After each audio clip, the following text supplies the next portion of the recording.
여러분 반갑습니다. 신봉기 교수의 법부정, 법으로 푸는 정치풍향계입니다. 오늘 메인 헤드라인은요. 똥 묻은 개 얘기를 좀 먼저 시작을 하겠습니다. 친윤, 즉 윤석열 대통령과 아주 가까운 사이인 윤한홍 의원이 어제 국힘의 당 지도부 회의 때 장동혁 대표가 바로 옆자리에 앉아 있는데 거기다 대놓고 똥 묻은 개가 겨 묻은 개를 나무란다 할 정도로 그렇게 얘기를 했습니다. 지금 우리가 그러면은 이제 우리 국힘이 누구예요? 국힘이 똥 묻은 개죠. 겨 묻은 개가 누굽니까? 민주당 이재명이잖아요. 무엇이 더 심각합니까? 똥 묻은 개가 더 심각하죠. 우리 스스로 자성해야 된다. 겨 묻은 개를 비판하는 똥 묻은 개.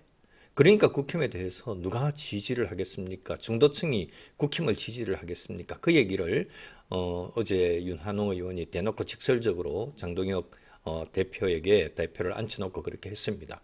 국힘 지도부의 분위기가 어떻게 될 것인지, 그 다음에 엊그제 국힘의 12.3 비상계엄 1주년 될 때, 그때 국힘에서 사과를 해야 된다. 12.3 비상계엄 사과해야 된다라고 하는 이런 주장했던 연명을 했던 사람이 25명. 그 외에 또 뭐 안철수 의원 등등 해서 그렇게 개인적으로 사과해야 된다고 하는 이런 의견 표명을 한 사람이 10여 명 해서 한 40명 정도가 그렇게 되는데 거기에는 윤한홍 의원은 빠져 있었어요. 그런데 대놓고 지금 장동혁 당대표와 함께 합석한 자리에서 그런 얘기까지 했다고 하는 것은 지금 국힘 내부의 진짜 분위기가 만만치 않다는 거죠.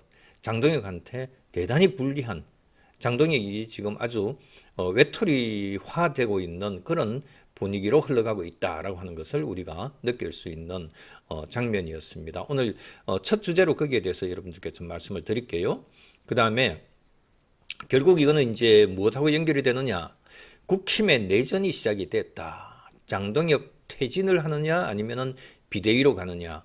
지금 사실은 이거는 이제 뭐 요 두 개만 있는 게 아니에요. 요 두 개로 장동혁 퇴진이냐 비대위냐. 요거는 지금 장동혁 자체가 장동혁 본인이 현 장동혁 대표가 물러나는 것을 전제로 한 것이잖아요. 그러면 안 물러나고 그대로 유지되면 되는 길도 있거든요. 그거는 뭐냐? 장동혁이 확 바뀌어야 된다는 거죠. 중도 포용 정치로 바뀌어야 된다는 거죠. 그래야지 그렇게 하지 않으면은 국힘은 완전히 내전으로 이제 뒤바뀌게 된다. 그래서 장동혁이 중도 포용 정책으로 해서 그렇게 바뀌어야만 이번에 사과했던 집단들하고 그렇게 방향을 같이 해야만 중도 확장 입장이 되는데, 그래서 자기의 당 대표 지위도 그대로 유지할 수 있는데 과연 지금 거구적인 12%, 15%, 요 정도만 쳐다보고 있는 장동혁이 과연 그것을 해낼 수 있겠느냐? 못하죠. 그러니까 이제 국힘 내전 시작됐고 장동혁은 퇴진 아니면은 비대위 체제로 전환이 될 수밖에 없다. 이렇게 우리가 보게 됩니다. 비대위 체제는 비대위원장 모시고 하는 것은 현 장 대표가 모시고 하게 되는데, 장 대표가 그 대신 이제 비대위원장을 모시고 나면은 장 대표는 2선 후퇴가 되는 거예요. 그러면은 창피하죠. 존재감이 없죠. 비대위원장한테 모든 실권을 넘겨주게 되는 것이기 때문에 차라리 그만두는 게 더 나은 상황이 되는 거죠. 지금으로서는 그 길밖에 없을 것 같아요. 장동혁 대표가 완전히 뒤바뀌지 않는 한. 이 부분에 대해서 여러분들께 확실하게 좀 정리를 해서 말씀드리겠습니다. 조금 이따가 설명을 해드리도록 할게요. 그 다음에 이제는 지방선거하고 지금 중도 포용 없는 장동혁의 거구적인 이런 지지자들만 보면서 쳐다보고 있는 국힘, 장동혁 국힘, 장국힘이 중도 포용하지 못하고 있는 이런 장동혁 국힘인 경우에는 이번에 이제 내년 지방선거, 6.3 지방선거 때 지방선거 완전히 끝이다. 몰살한다. 완전히 그래도 나름대로 자기 지역구를 진짜 바닥 민심을 10년, 20년 이렇게 그건 진짜 완전히 손이 부러질 정도로 그렇게 해서 다져왔던 사람들은 모르겠는데 일부 그러지 않고 뭐 내리 찍는다든지 뭐 진짜 지명도 낮은 사람을 한다든지 또 뭐 민주당에서 뭡니까 좀 지명도 높은 사람을 민주당 후보로 내놓는다든지 이렇게 하게 되면은 판판이 깨질 수밖에 없는 그런 구도가 된다. 지금 그렇게 지금 분위기가 돼 있는데 중도 포용 없는 장동혁 국힘에 대해서 지금 국힘 안에 있는 지방선거 출마하고자 하는 예비 후보자들이 얼마나 속으로 지금 부글부글 하고 있는지 압니까? 심지어는 무소속이 더 낫지 않겠느냐. 지금 이 얘기까지 저도 지금 계속 듣고 있거든요. 그래서 바뀌어야 된다. 바뀌어야 된다. 바뀌지 않으면 망한다. 지방선거 망한다. 당이 망할 뿐만 아니라 지방선거도 폭삭 망할 수밖에 없다. 지금 이런 상황을 절감해야 됩니다. 체감하지 못합니까? 자, 그게 대해서 조금 이따가 또 순서대로 말씀드릴게요. 그 다음에 마지막으로 조희대 대법원장의 근원 국민의 기대 이렇게 제목을 정했는데요. 조희대 대법원장이 그래도 아직까지는 이재명 대통령과 만난 자리에서 아직까지는 꺾이지 않고 있습니다. 아직까지는 그래도 버티고 있습니다. 이거는 이제 이렇게 우리가 생각할 수 있어요. 윤석열 대통령이 조희대 대법원장을 임명권자는 조희대 대법원장이지만은 조희대 대법원장은 당시에 윤석열 대통령이 내 사람이다 해가지고 뽑은 사람 임명한 사람 아니잖아요. 제일 처음에 뭐 누구 있었잖아요. 김균용인가 누구 있었잖아요. 친구의 친구 했던 그 대법원장 후보로 올렸다가 완전히 그냥 낙마하고 그 다음에 이제 민주당이 오케이 할 만한 사람을 찾아보자. 이렇게 해가지고, 그렇게 해서 조희대 대법원장을 뽑았잖아요. 조희대 대법원장에 대해서 민주당이 그 당시 뭐라고 했습니까? 아니, 어떻게 이렇게 파도 미담밖에 없습니까? 이것 자체가 잘못된 거 아닙니까? 이런 식으로까지 했던 조희대 대법원장 아닌가요? 저도 대구의 그 지방법원장으로 와 계실 때, 당시에 이제 저하고 제가 이제 로스쿨 원장 했을 때, 그때 같이 그렇게 몇 번 뵌 적이 있는데, 이분이 진짜 완전히, 정말 이분이 꼿꼿한 진짜 대쪽 같은 분이에요. 그렇기 때문에 저는 조희대 대법원장에게 아직까지 마지막으로 거는 기대가 있습니다. 그래서 제가 가지고 있는 이 마음처럼 조희대 대법원장의 거는 국민의 기대, 이것은 진짜 이분이야말로 우리 사법부에 대해서 마지막까지 굴복하지 않고 꺾이지 않고 그렇게 버텨주시기를 바라는 그런 마음을 전하는 글을 여러분들께 조금 이따가 뭐 전하는 글이 아닙니다만은 전하는 그런 말씀을 여러분들께 좀 소개를 해드리도록 그렇게 할게요. 자, 뭐 썸네일 설명 간단하게 이렇게 마치고요. 어제 그제 뭐 해서 뭐 매일같이 그냥 우리 일일 자유구독료 보내주시는 신보경님, 콜드블루님 감사드리고요. 그 다음에 어제는 또 준님이 또 따로 슈퍼챗으로 해가지고 또 보내주셨습니다. 감사합니다. 저는 뭐 이렇게 열심히 입이 부르트고 완전히 그냥 목이 따갑게 이렇게 해도 항상 이렇게 응원해 주시는 분은 딱 이렇게 정해져 가지고 있어요. 어쨌든 여러분들 많은 관심 가져주시고요. 제 방송이 어느 순간에 완전히 맥을 못 추고 꺾이지 않도록 응원 열심히 좀 해주시기를 부탁드리겠습니다. 자, 이제 한번 그 순서대로 한번 말씀 나눠보도록 하죠. 친윤까지 장동혁의 똥 묻은 개라고 이렇게 지칭을 했다 하는 거, 이거는 정말 쇼킹했어요. 저도 사실 장동혁에 대해서 지금 거구적인 프레임 이렇게 가는 것에 대해서 장동혁에 대해서 평가를 그렇게 긍정적으로 평가를 하지 않은 거 여러분들 다 알고 계시지 않습니까? 그래서 장동혁에 대한 국힘의 이 장동혁 얼굴 가지고 그렇게 내년 지방선거 갈 수 없다. 지방선거 마치고 나서 장동혁이 그때 사퇴하는 거, 그거는 아무런 의미가 없다. 오히려 지방선거까지 패배하고 나서 장동혁이 물러나는 거, 그게 국힘 보수에게 무슨 의미가 있느냐. 오히려 그거는 최악의 상황이다. 참패는 예상이 돼 있고 그렇기 때문에 조금이라도 더 지방선거에 단체장, 기초단체장 또 의원들 이렇게 당선시키기 위해서는 지방선거에 조금이라도 더 당선시킬 수 있는 상황을 미리 만들어야 된다. 저는 그렇게 항상 얘기를 해왔는데, 그런데 어제 그 윤한홍 의원이 아예 저보다도 몇 배 그냥 직설적인 발언을 했어요. 그죠? 자, 당 지도부에서 전례 없는 당 지도부 공개 비판이 국힘 내부에서 그렇게 나오게 됐습니다. 원조 친윤이라고 불리는 윤한홍 의원이 당 대표인 장동혁 대표를 바로 옆에 두고 똥 묻은 개라는 이런 맹렬한 표현을 써가면서 그렇게 공개 사과와 윤 대통령과의 절연을 촉구를 한 겁니다. 이 발언은 단순히 어떤 당내에서 서로 그냥 어떤 이념관이라든지 뭐 친소관계라든지 이런 데 있어서의 그런 논란 정도를 넘어서서 보수 정치의 어떤 정체성이라든지 책임 정치의 어떤 근본적인 이런 그 본질, 그것을 다시 묻는 정치적인 분수령이 될 것 같다, 이렇게 생각이 됩니다.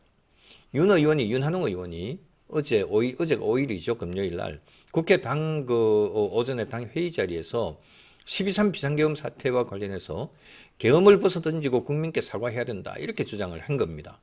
계엄을 정당화하거나 옹호하는 태도로는 더 이상 국민 신뢰를 회복할 수 없다, 이런 얘기죠. 이렇게 윤한홍 의원이 이렇게 얘기했어요. 정확하게 제가 이제 그 발언을 옮기면요, 똥 묻은 개가 겨 묻은 개를 비판하는 꼴이니까 우리가 아무리 이재명 정부를 비판해도 국민 마음에 다가가지 못한다. 백약이 무효다. 다시 말씀드릴까요? 윤한홍 의원의 발언 내용을 그대로 옮깁니다. 똥 묻은 개가 겨 묻은 개를 비판하는 꼴이니 우리가 아무리 이재명 정부를 비판해도 국민 마음에 다가가지 못한다. 백약이 무효다. 여러분들 공감하시죠?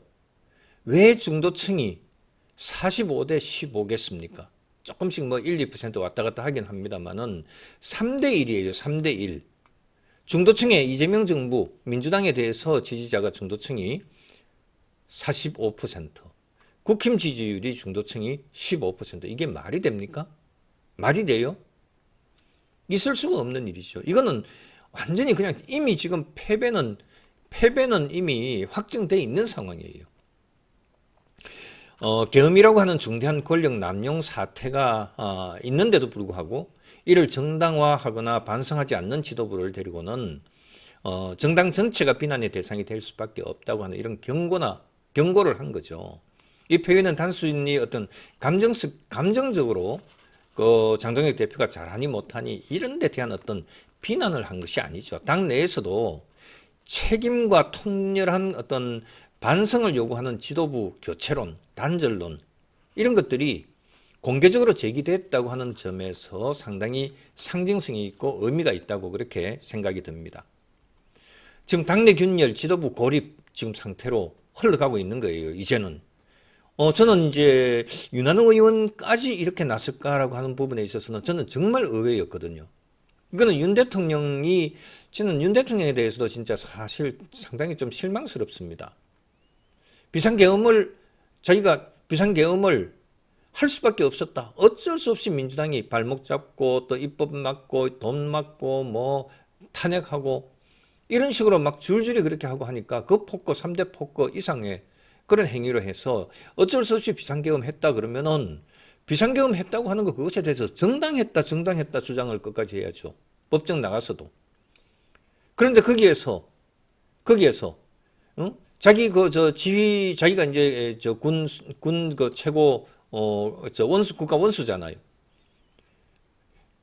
그런데 장군들 데려다 놓고 무슨 뭐 특정 사령관 데려다 놓고 그 사람하고 어떻게 이 말싸움을 하고 그럽니까?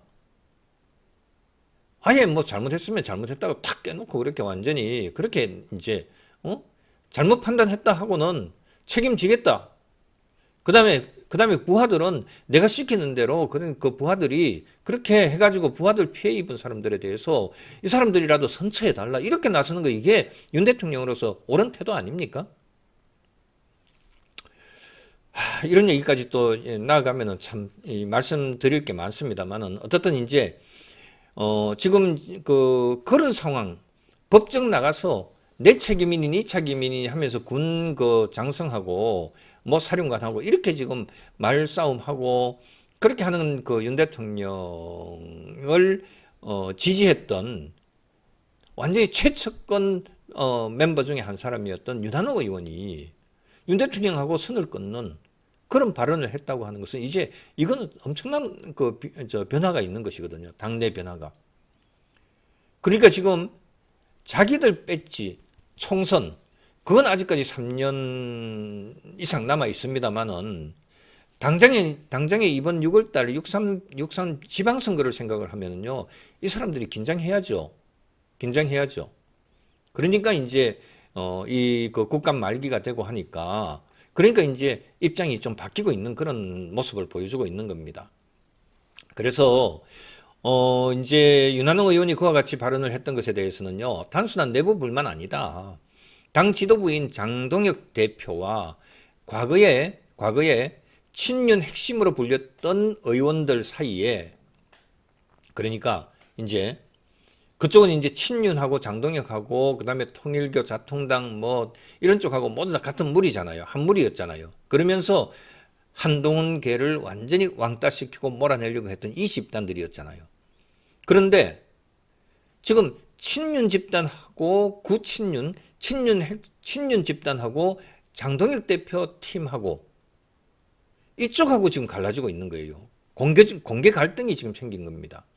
그래서 윤한홍 의원은요, 그동안에 당내 친윤계 중진으로 그렇게 알려지고 분류됐던 그런 인물이죠. 그런데 어제 발언했던 것은 현 정부, 즉 이재명 정권을 비판하기 위해서 어제 국힘의 그 당 의원들, 다선 의원, 비중 있는 의원들, 또 상임위원장들, 이렇게 해서 여러 사람들이 모여 있는 그런 당 회의 자리에서 거기에서 오히려 똥 묻은 개, 겨 묻은 개, 이 얘기가 나왔다고 하는 그 자체는 특히 장동혁 당 대표 입장에서, 장동혁 지도부 입장에서는 이것은 엄청난 충격이죠.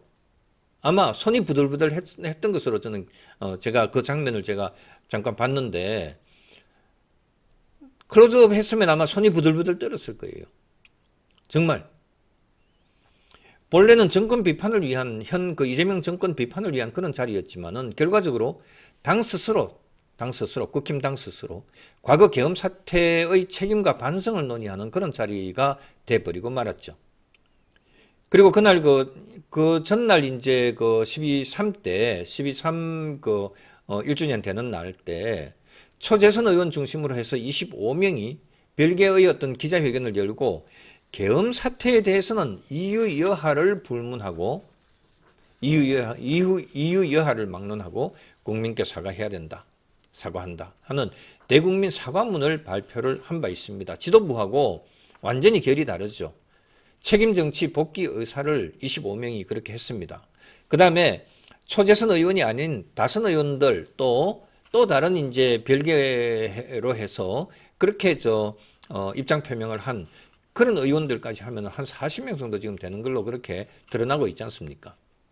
그래서 그런데도 불구하고 장동혁 대표는 뭐라고 했습니까? 사과 뭐 이런 얘기는 전혀 언급을 안 했죠. 거부한 거죠. 언급 안 하면 거부한 거죠. 그래서 국힘을 놓고 보면은요, 당 지도부와 강경보수, 요 집단, 그 다음에 책임을 지겠다고 하는 이 보수 의원들하고 또 윤 대통령하고 또 극우들 집단하고 단절해야 되겠다라고 하는 단절파하고 이렇게 한 묶음 지도부와 강경보수하고 이렇게 국힘이 이렇게 지금 나눠지고 있는 거예요. 지도부와 강경보수. 그 다음에 책임을 지겠다고 하는 이런 그 보수하고 그 다음에 윤단절파하고 이렇게 이제 편이 나눠졌어. 단순히 친한 게 또 비한 게, 반한 게 이게 아니에요.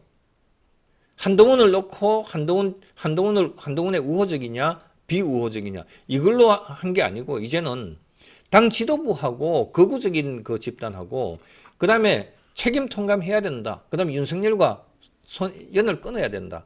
당이. 이렇게 하는 것하고 나눠지니까 오히려 이제 전체적인 구도가 어떻게 됩니까? 지금 당 지도부, 장동혁 지도부 쪽이 오히려 더 쪼그라드는 거예요. 더 작아지는 거예요. 왜냐? 그렇게 될 수밖에 없습니다. 내년 지방선거 생각한다면은 그렇게 될 수밖에 없어요. 여러분들 공감 안 합니까? 윤 의원의 그 발언 직후 장동혁 대표는 진짜 말없이 표정이 굳어졌다는 이런 보도가 있기도 하고 당 안팎에서는 이미 장동혁은 고립이 시작됐다는 이런 평가가 나오기도 합니다. 외교나 안보 뭐 어떤 경제 정책 같은 이런 데 있어서 뭐 서로 간에 당 내에 경쟁을 한다든지 민주당과의 경쟁을 한다든지 이런 정도가 아니고 민주주의와 법치주의, 책임 정치 이런 이가 가장 그 정당에 있어서 정당이 지향해야 되는 그 정당 정체성 문제로 해서 지금 당 지도부하고 비장계하고 이렇게 해서 지금 분위기가 달라지고 있다는 거죠. 단순한 계파 갈등 이런 문제하고 지금 다른 겁니다. 여러분들 어떻습니까? 그런데 이것이 이제 어떤 정치적인 함의를 안고 있느냐 하는 부분을 이제 한번 생각을 한다면요. 단순한 내부 갈등 아니에요. 보수 정당이 신뢰 회복을 하기 위한 하나의 어떤 요구다. 당내 의원에 의해서 당내 핵심 친윤 의원으로부터 의원의 입을 빌어서 나오긴 했지만은 보수 정당의 신뢰를 회복할 수 있는 지금 시점이 가장 적절한 기회다. 책임 정치를 향한 중대한 시험대다. 지금 이 시기가. 이번 계엄 사태 이후에 국힘은 더 이상 과거 권력 남용을 이제 12.3 비상계엄과 같은 이런 권력 남용을 정당화함으로써 미결된 상처를 덮을 수 없게 됐어요. 국민 다수는 권력 남용과 비민주적인 행위에 대해서 국민 다수는요, 분명히 책임과 반성을 요구하고 있고, 특히 이제 지방선거를 앞둔 시점에서 이런 과거 사태를 정리하지 못한 그런 정당은 유권자들로부터 신뢰 회복을 하기가 힘듭니다. 그렇기 때문에 윤한홍 의원과 같이 과거 친윤이었지만은 공개적으로 사과와 단절을 요구하는 이런 목소리가 지금 등장했다고 하는 것은 보수 진영 안에서도 책임 정치, 중도층 공략해야 된다고 하는 이런 방향으로 당의 방향을 틀어야 된다고 하는 이런 내부 압력이 엄청나게 지금 분출하고 있는 거다. 이렇게 우리가 보여지는 거예요. 그렇게 평가되는 거예요. 그 다음에 또 당 정체성 재편 가능성이 있다는 겁니다. 강경 거부하고 온건 책임 보수하고 당 정체성의 어떤 재편 가능성이 있다. 현재 국힘을 보면은요, 강경 보수와 거구 성향 지도부, 아까 말씀드렸죠. 그 다음에 온건 책임 보수 입장, 중도 친윤파, 그 다음에 비윤파, 이쪽에 그 사이에 사실상 패권 싸움의 이제 국면으로 들어갔어요. 장동혁 대표가 공개 사과와 윤석열 전 대통령의 절연을 거부한다면 당 안팎에서는 당 분화, 당 분리, 또 분당, 리더십 교체해야 된다. 심지어 보수정당 재편 요구가 상당히 강하게 나올 가능성이 있습니다. 그렇겠죠, 그죠? 끝까지 윤석열 대통령과의 절연을 거부하고 공개 사과하는 것을 거부하고 이렇게 하면은 이미 지금 당은 50대 50으로 이미 쪼개졌어요. 그런데 지방선거를 앞두는 방향으로 해서 하루하루 지금 시간은 사과 쪽으로, 그 다음에 윤절연 쪽으로 시간은 그렇게 흘러가는 거예요. 그걸 끝까지 쥐고 있으면은요, 실기합니다. 실기해요.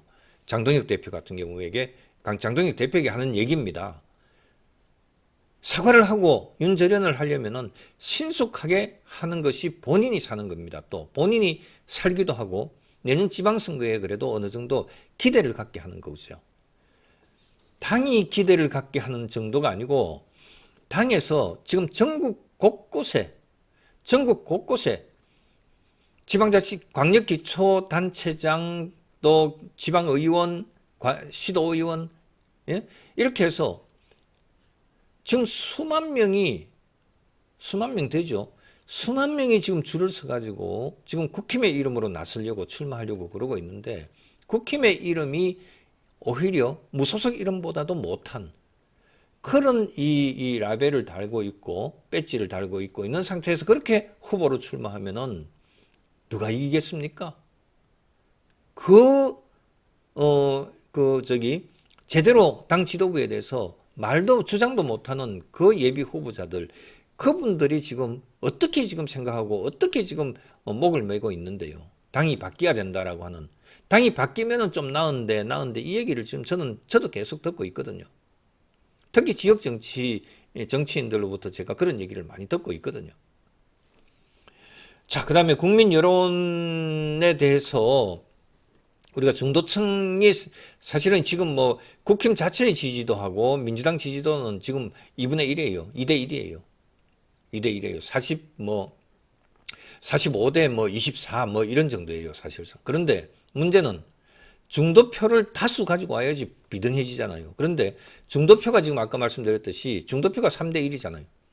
45대 15. 어쨌든 지금 대체로 그런 식으로 지금 지지율이 나오고 있잖아요. 그러니까 중도층을 끌어와야 되는데 중도층 끌어오려면은 장동혁 당대표부터 이게 거구 프레임에서 벗어나야 돼.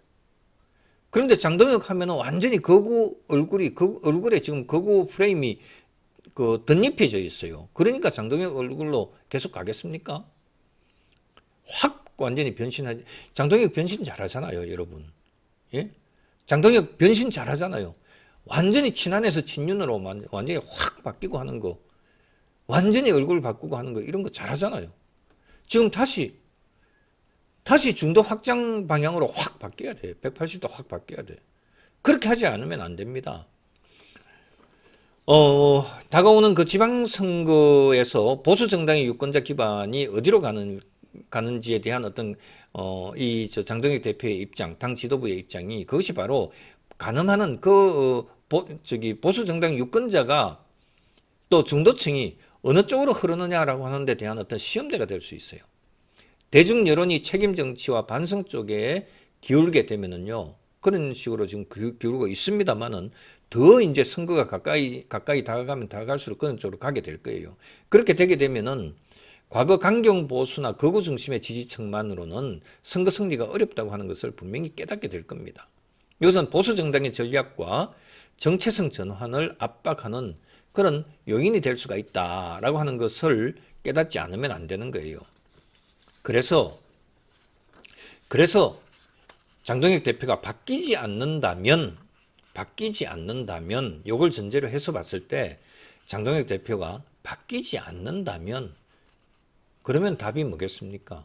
왜 지금 조기 퇴진이라고 하는 이런 표현이 왜 나오겠습니까? 왜 나오겠습니까? 제가요, 똥 묻은 개, 장동혁의 조기 퇴진이라는 이 용어를 저는 사실은 조기 퇴진이라는 말은 오늘 조기 퇴진 이런 표현은 안 쓰고 장퇴진, 비대위, 국힘 내전 시작 이런 정도로 해가지고 하고 그 다음에 중도 포용 없는 장동혁 국힘 지방선거 끝이다. 이런 식으로 쓴 이유가 있습니다. 이런 식으로 쓴 이유가요. 한 세 가지 정도로 여러분들께 정리를 해드릴게요. 하나는 지도부의 고립이 지금 현실화되고 있어요. 또 하나는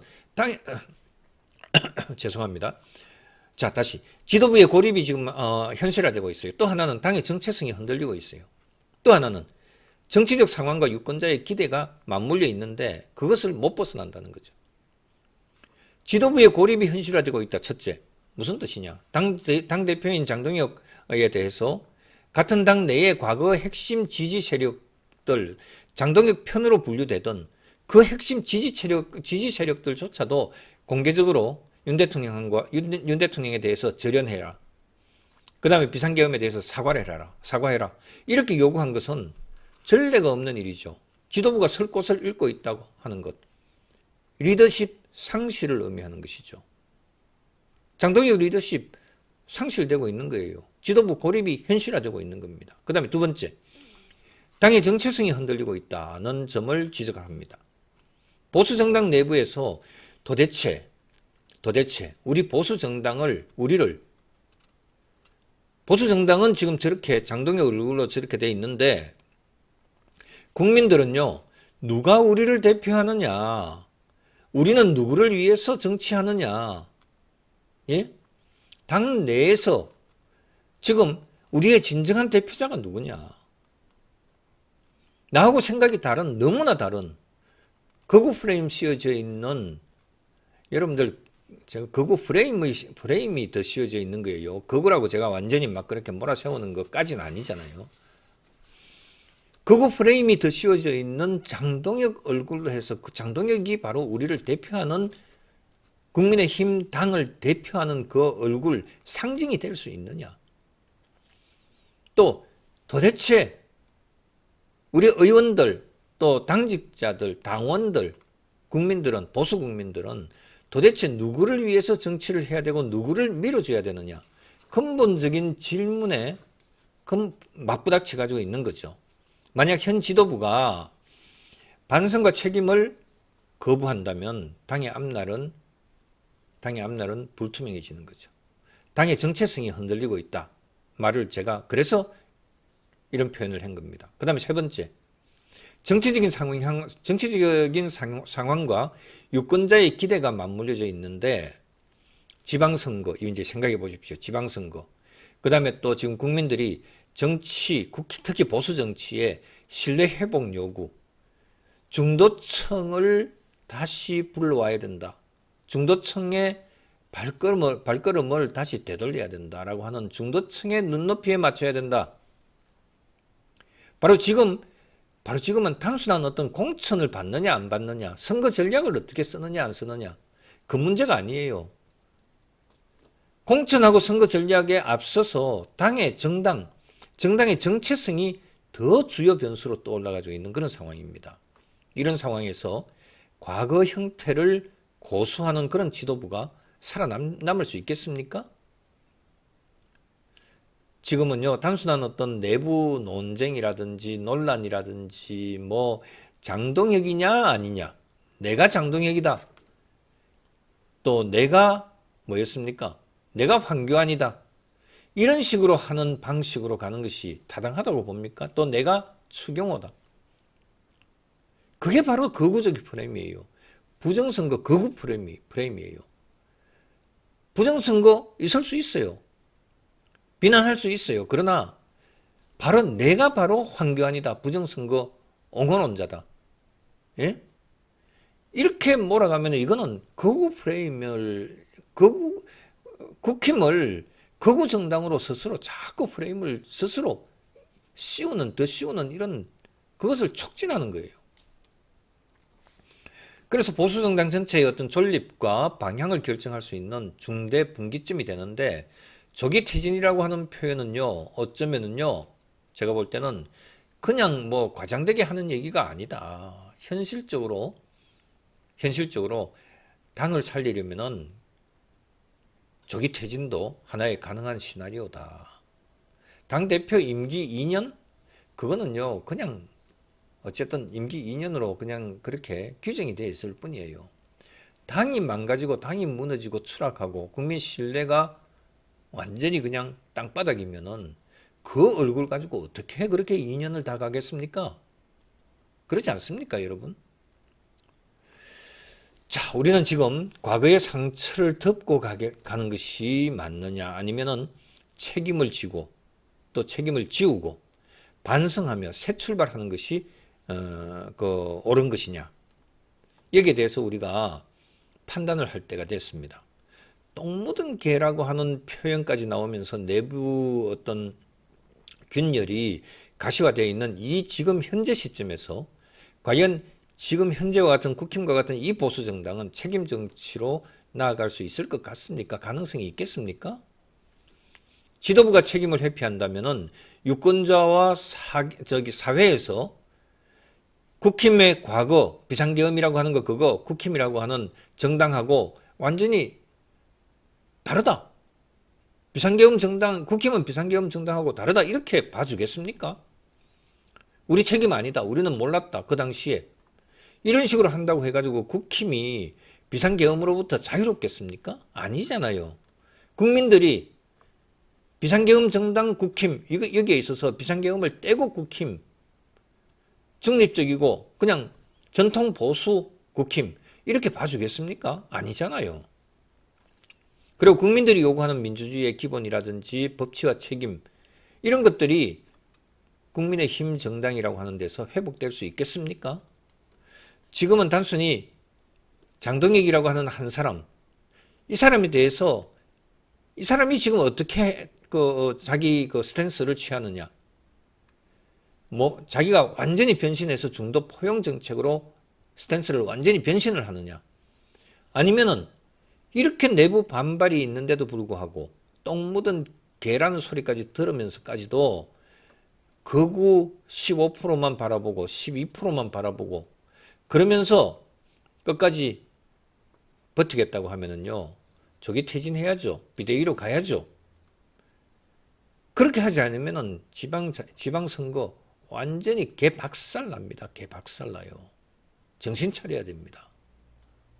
개박살나고 장동혁 물러나고 지탄받고 욕하고, 그때 가서는요 장동혁 지지했던 찐장들조차도 장동혁을 오히려 단두대에 세우려고 더 앞장설 겁니다. 그 사람들이. 어쨌든 지금 한국의 정치, 보수의 미래, 국민과 정당 사이의 신뢰구조, 그런 그 전체가 어떤 그 걸려 있는 문제인데, 여러분들 여기에 대해서 잘 판단하십시오. 여러분들 어떻게 해야 되겠습니까? 자, 그래서요, 저는요, 장동혁 본인이 퇴진하겠습니까? 절대로 퇴진 안 할 사람이죠. 얼굴에 뭐 욕심이 더덕더덕 붙어가지고 있잖아요. 그 다음에 배신을 하면서도 그렇게 자기가 당대표를 차지한 사람 아닙니까? 그리고 또 자기를 비중 있는 인물로 만들어준, 키워준, 아무리 자기하고 연령 차이가 뭐 없다 하고 없고 또 자기보다 나이가 몇 살 미치고 이렇게 하더라도 한동훈 대표 그늘 하에서 F4로서 그렇게 자기가 한동훈 얼굴로 수석 최고위원까지 된 사람 아닙니까? 근데 그것을 돌변해요. 돌변한 정도에서 끝나는 것이 아니라 자기를 키워준, 사실은 자기를 F4에 완전히 코어 멤버로서 수석 최고위원을 만들어준 그 한동훈과 친한계를 완전히 당에서 쫓아내려고, 솎아내려고 하는 그런 장동혁 대표의 모습을 보면서 진짜 중도가 돌아오겠습니까, 여러분? 그래서 장동혁 스스로도 봐요. 그런 생각까지 가지고 있는 욕심 많은 사람인데, 본인이 어떻게 얻은 당대표인데요.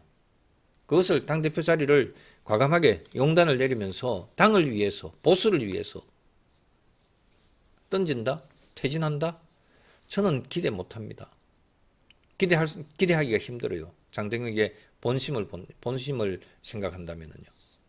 기대하기 힘듭니다.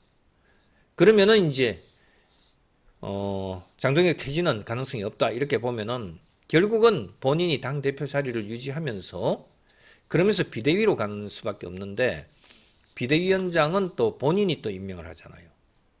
그러니까 비대위원의 체계로 가면 어떻든 본인은 뒷전에 물러나 앉아 있는 그런 상전이 되는 거죠. 안방어른이 되는 거죠. 그렇다 하더라도 비대위 쪽으로 가는 것이 더 나을지 몰라요. 그런데 그러면은 비대위 전환까지 본인이 퇴진은 안 하고, 아니면 또 본인이 그래도 그동안에 쳐다보던 극우 집단 15%, 12%가 있으니까 그것만이 아니라 그 사람들은 그래도 끝까지 이건 내 편으로 해가지고는 끝까지 지고 가야 된다. 이 사람들이 나를 만들어줬다. 이렇게 해가지고 이 사람들을 거부할 수는 없다. 그러니까 자기가 변절을 못하니까, 과감하게 변절하면은 자기도 오히려 자기 지지자가 더 많아질 수도 있어요. 변절하면은. 중도를 향한 변절을 하게 되면은요. 그런데 딱 자기 편만 가지고, 자기 극우적인 이런 지지자들만 가지고 자기가 버티겠다 이렇게 마음 먹고 안 바뀌고, 한마디로. 그런데 지금 내부 저항이 크니까 퇴진이냐 비대위냐 이렇게 놓고 본다면은 비대위를 선택할 가능성이 많겠죠. 그러면은 그 비대위로 가는 것이 도대체 언제쯤이 좋을까라고 하는 것을 한번 생각해 봅시다. 적정한 비대위로 전환 시점이 언제쯤이 좋을 것이냐. 이거는 단순히 장동혁 본인의 어떤 정무적인 판단에 의해서 결정될 일은 아닙니다. 내년 6월 3일 6.3 지방선거와 맞물려서 그렇게 판단을 해야 되는 그런 타이밍이라는 거죠. 적정한 비대위 전환 시점이 언제겠느냐. 지방선거의 어떤 경쟁력, 이걸 생각을 한다면요, 과연 장동혁 본인이 정당의 존립을 건 정치적인 위기 앞에서 어떻게 판단을 해야 되느냐라고 하는 바로 그 결단의 시점이 되는 거죠.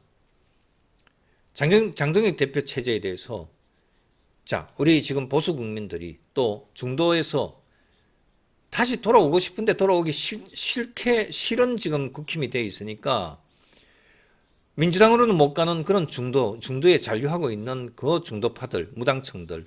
이 사람들은 지금 국힘이 좀 바뀌기만을 지금 기다리고 있는 거거든요. 국힘을 쳐다보고 있거든요. 예의주시하고 있습니다. 국힘에 대해서 어떤 식으로 쳐다보고 있느냐. 장동혁 체제를 언제까지 끌고 갈 거냐. 적정한 비대위 전환 시점이 언제냐.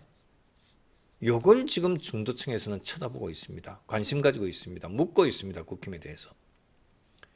그리고 거기에 대해서 그런 이제 중도층의 시각에서 본다면요, 저는 여기에 대해서 분명하게 말씀드리겠습니다. 비대위 전환 시점은 바로 지금이다. 지금이 바로 그 시점이다. 더 늦어지면은 지방선거는 끝장난다. 아작난다. 더 늦어지면은 지방선거는 아작난다. 저는 그렇게 생각합니다.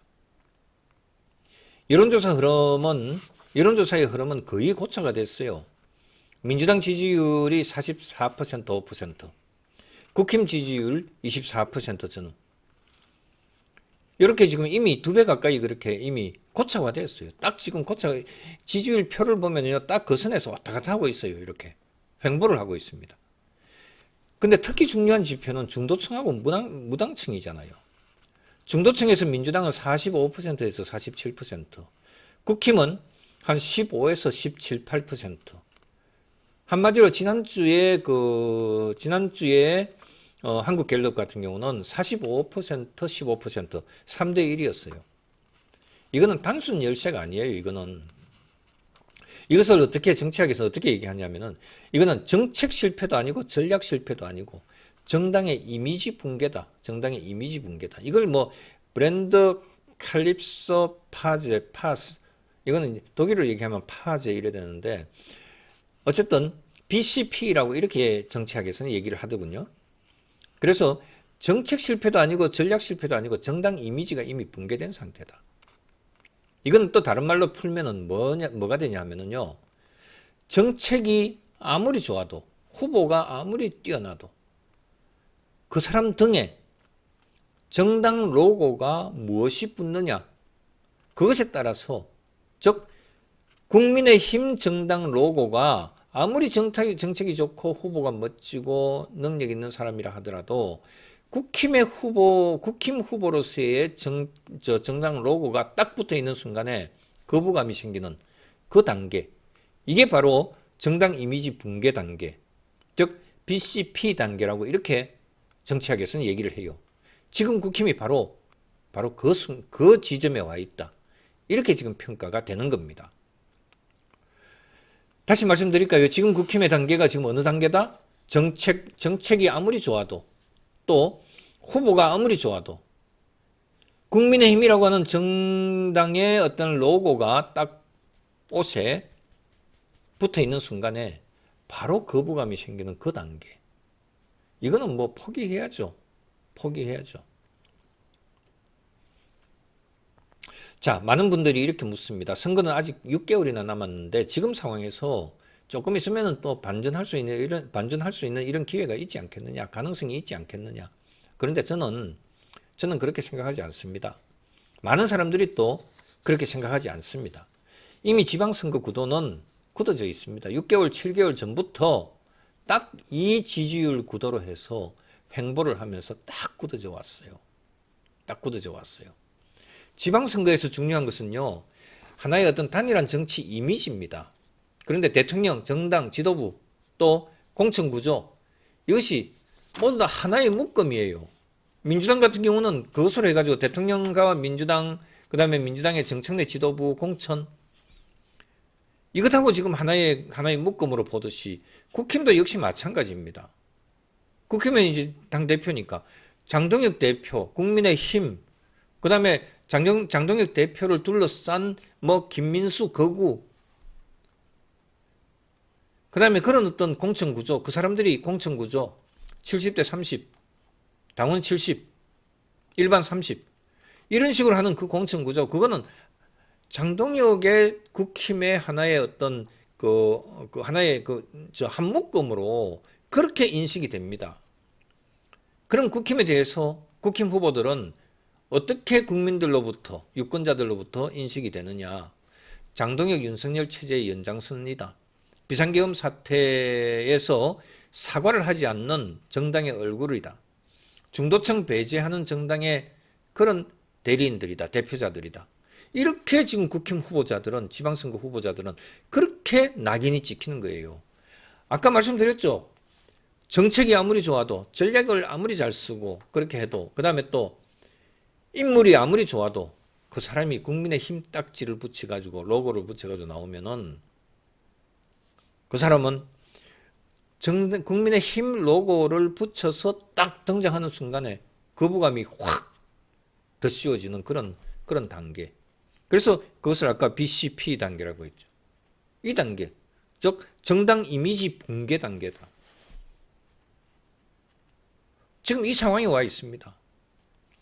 지금요, 지금 막 그냥 그 정당 그 기초 광역 또 의원들, 단체장들, 후보자들이 지금 돌아다니면서 제가 이제 특히 이제 보수 성향이 강한 제가 대구 지역에 주중에 많이 있잖아요. 학교가 대구에 있기 때문에. 그래서 이제 대구 정치인들을, 지방 정치인들을 제가 많이 만납니다. 자주 만나고 그렇게 얘기를 듣고 그렇게 합니다. 다른 데는 더 심하죠.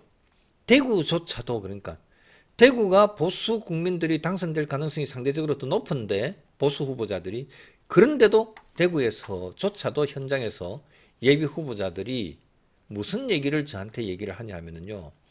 자꾸 여기저기 막 그냥 당원 가입 독려하고 주민들, 유권자들 이렇게 만나러 다니고 이렇게 하면은요. 국민의힘 공천보다는 오히려 무소속이 더 안전한 것 같다. 이 얘기를 저한테 전합니다. 이게 농담이 아니라 현장의 실제 분위기예요. 현장의 실제 분위기예요. 지금 이제 공천 구조 아까 70대 30이라 그랬죠. 장동혁 체제가 강행한 그런 공천률 아마 아직까지 확정은 안 됐겠죠. 확정은 안 되고 지금 그렇게 일단 그 정도를 일단 해놨는데 이게 이제 내뱉은 말이기 때문에 70대 30으로 갈 겁니다. 그런데 어떻든 공천률이 당원 70, 일반 여론조사 30 이렇게 돼 있습니다. 심지어는 김민수 같은 사람은 당원 100% 공천으로 가야 된다 이렇게 주장하고 있죠. 말도 안 되는 완전히 기가 찬 소리를 하고 있습니다. 문제는 현재 당원 구성입니다. 현재 당원들 중에 국힘 당원들 중에 중도표 있습니까? 정책관심청 그 다음에 중도표가 지금 국힘에 대해서 관심이 있습니까? 정책에 대한 관심청에서 또 일반 국민 유권자가 국힘에 대해서 관심이 있습니까? 지금 국힘을 지지하는 국힘 후보를 지지할 사람들은요. 충성 기반의 어떤 뭐 핵심 지지자들 있잖아요. 완전 코어층들. 이 사람들밖에 지금 국힘 지지자들은 안 남아 있다는 거예요. 그래서 지금 공천은요. 지금 공천은 어떤 상황이 되냐 하면 국힘 공천에 대해서 제가 딱 정리를 해드릴게요. 본선 확장력이 아니고 팬덤의 충성도로 해서 국힘의 공천은 결정된다는 거죠. 지금 국힘 공천은 이렇게 두 가지로 판단할 수 있어요. 자, 어떻게 판단하느냐? 하나는 당원들에게 눈에 드는 당원 친화적인 강경 보수 후보가 당내 경선에는 이기겠죠? 당선되겠죠? 그런데 당내 경선 후보로는 선정이 되는데 그런 사람이 강경 당원 친화적인 후보가 당내 경선에서는 승리를 하는데 본선에 가서 낙선한다. 이런 구도가 되는 거예요. 그 다음에 중도 확장 가능한 인물, 중도 확장 가능한 후보는 어떤 결과가 생기느냐. 당내 경선에서 탈락해버리죠. 그런데 본선 경쟁력은 높아, 이 사람이. 그런데 당내 경선에서 탈락하기 때문에 본선 선거판에 올라가지도 못해. 그러면 어떻게 됩니까, 여러분? 당원 친화 강성 후보는 승리해서 가긴 가지만은 공천 받은 놈들은 공천 받은 사람들은 본선 가서 탈락하고 되고 그 다음에 진짜 본선 가서 당선 가능성이 있는 사람은 당내 경선에서 탈락해가지고 본선까지도 못 나가고 그러면은 국힘 후보자들은 남는 게 뭐가 있습니까? 국힘 예비 후보자들은 국힘 광역 기초 단체장, 의원들. 지금 국힘은 누가 당선됩니까? 만일 그렇게 되면은요. 다시 한번 생각해 보세요. 강경 보수가 당내 경선에서 후보는 당내 경선에서 그 후보로서 추대는 후보로서 이기긴 해. 근데 본선 가서 깨진다, 판판이. 근데 이길 수 있는 사람은 당내 경선에서 깨죠. 본선에 가지도 못해. 그럼 남는 사람이 뭐예요? 몇 명이 남겠어요? 지금 상황이 딱 지금 국힘의 그런 상황이죠. 정당 이미지 붕괴되어 있는 상태. 저는 아까 말씀드렸듯이 제가 말씀을 드렸어도 제가 아까 말씀드렸던 그 말이 그 표현이 참 저는 지나고 나서 지금 방송하면서도 생각하니까 그 표현이 참 저는 괜찮다는 생각이 들어요. 지금 딱 국힘이 정책이 좋아도 후보가 뛰어나도 정당 로고가 딱 국힘 정당 로고가 자기 앞뒤 등판에 가슴판에 붙는 순간에 바로 그냥 거부감이 확 그냥 덮치는 그런 단계. 정당 이미지 붕괴 단계. 이게 지금 국힘의 모습이다. 국힘의 지금 현 상황이다. 이거 제대로 깨달으라는 얘기입니다. 경선은 팬덤 정치로 해서 경선은 팬덤들 당선시키고 본선에서는 집단 낙선하고 이게 지금 국힘 모습이라는 거예요. 여러분들 명심해야 됩니다. 명심해야 됩니다. 여러분들. 예? 지금 국힘 지도부에 대해서 제가 정리를 해드릴게요. 국힘 지도부에 대해서 만일 후보자들이 지금 한마디를 한다 하면 어떻게 되는지 한번 제가 정리를 해드릴게요. 예비 후보자들이 국힘 지도부에 대해서 공개 반발하면은 그 사람들에 대해서는 나중에 공천 과정에서 감점.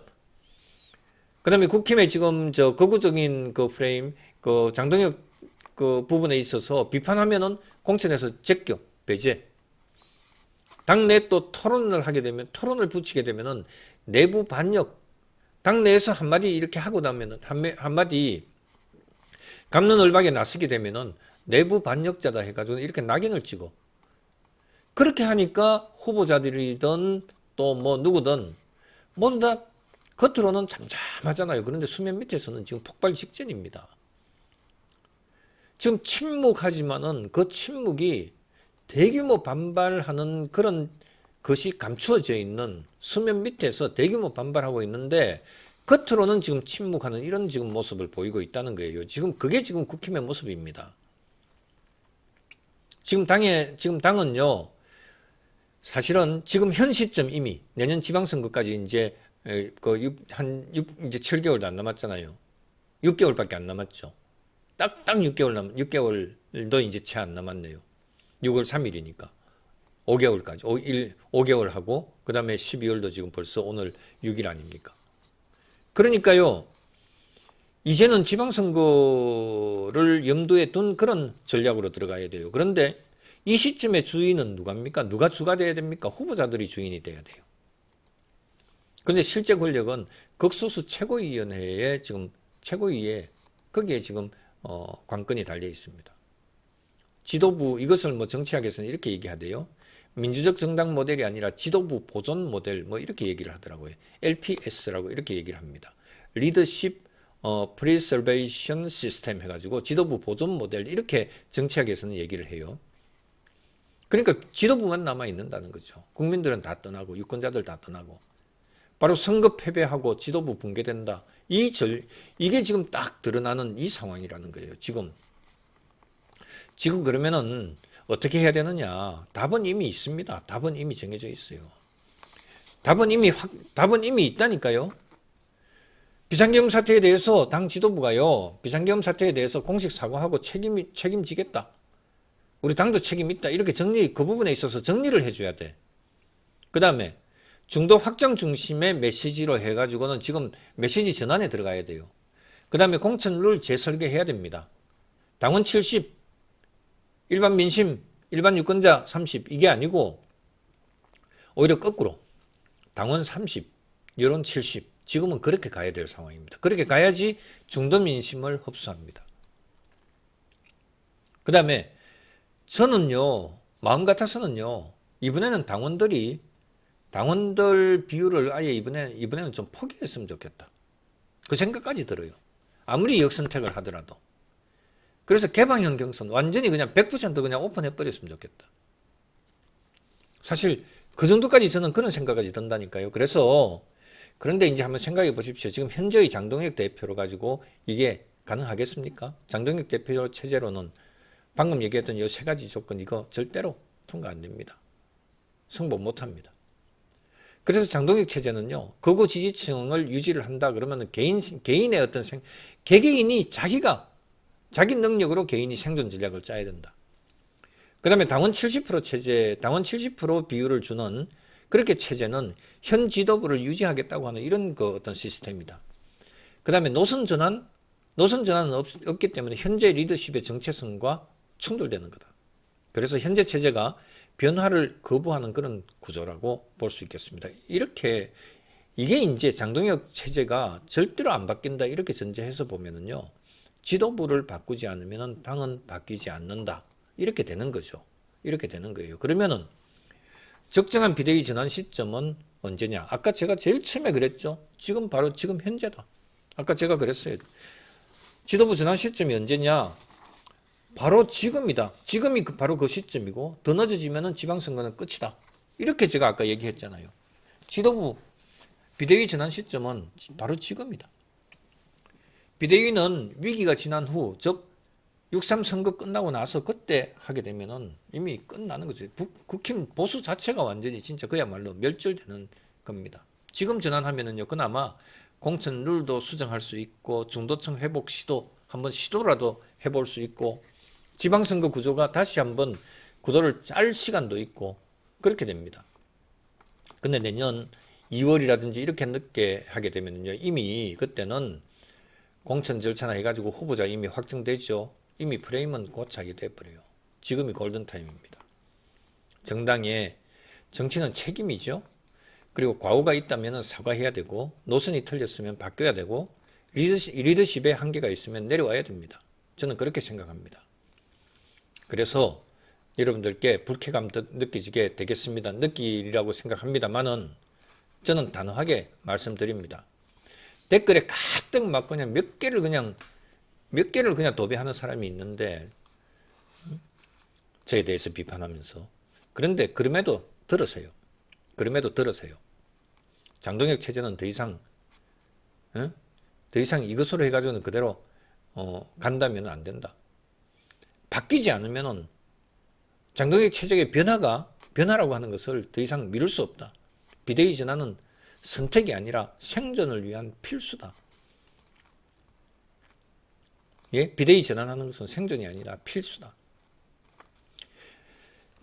지금 여러분들 한번 생각해 보세요. 국힘 보수에 있어서 지도부가 살고 당이 죽는 그런 정당을 여러분들 원하십니까?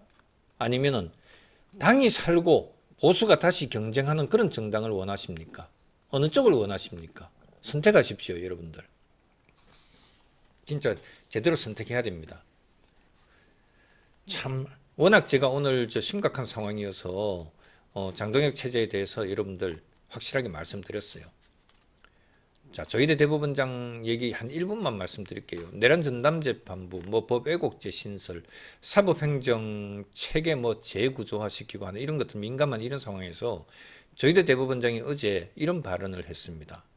사법부의 독립은 훼손돼서는 안 된다. 제도 개편은 충분한 논의와 공론화를 거쳐 신중히 진행돼야 된다. 이런 얘기를 했습니다.